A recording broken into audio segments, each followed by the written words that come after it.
the difference between success and failure.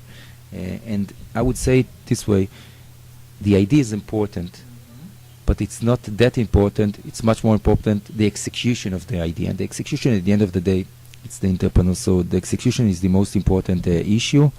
And we try and bet on entrepreneurs that we think that can really execute. And we have some companies that we put the initial money investment, and at the end of the day they were able to float the company 5 years later or sell it to a big player.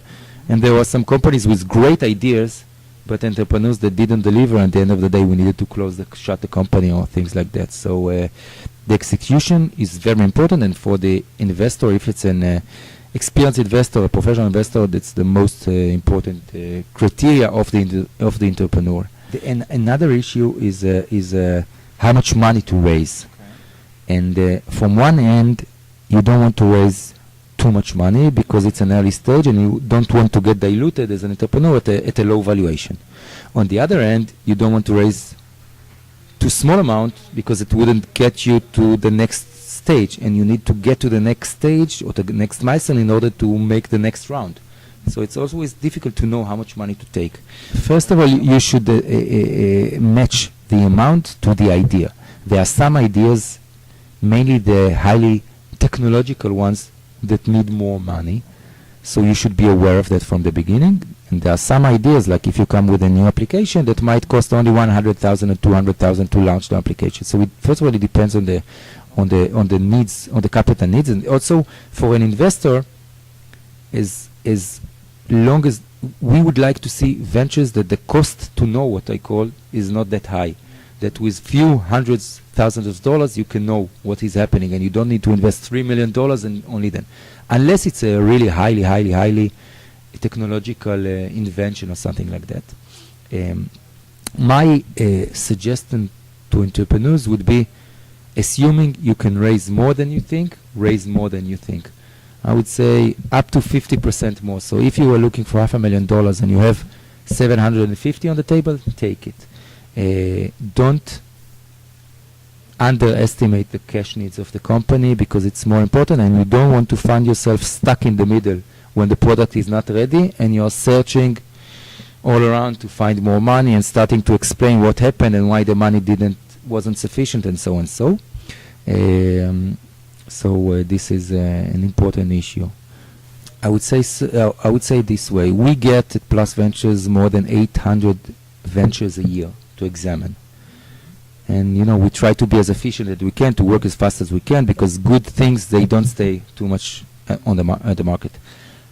On the other hand, still you want to get the best ones to see as fast as you can. So if it comes from someone I trust, former entrepreneur, from our lawyers, from somebody I know, and says, look, I met this guy, it's very interesting, I will give it a short queue or something, shorter queue. So it's always better to approach via a connection if you can. If not, you can do what is a cold mail or cold call or whatever. Still, at the end of the day, we will examine the venture itself. But the recommendation is important. One more thing, experience is important, and if you failed in your previous venture, it doesn't say that we wouldn't invest you, or it's a bad sign. If you failed but you learned the lesson, it might be better than entrepreneurs who didn't try it all. So if I would have two identical ventures, the same idea, two, let's say, identical entrepreneurs, but one is already failed with one, and for the other is only first ventures, I would go for the one who failed. So don't hide. At the end of the day, also, we will do due diligence, we will find these things. So talk about it, explain, say what you learned from that. No, the sentence you just say, in some countries it would be unacceptable. If you go to Japan, they probably will, you will have to commit suicide if you didn't succeed. But this is part of the reason why Israel is so successful in entrepreneurship, because we have the tolerance to failure.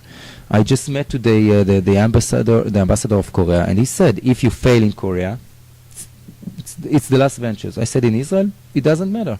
As long as you're not an idiot and didn't, made things that are not legal or not, that you cannot live with, so you fail. Okay, it happens. It's part of the game.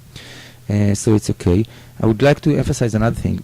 When you need to choose your investor, and also for me as an investor choosing the entrepreneur, the part of the due diligence, the part of the negotiation on the term sheet is very indicative, you say? I would say that the due diligence process and the negotiation on the term sheet can light the way the relations would be later on.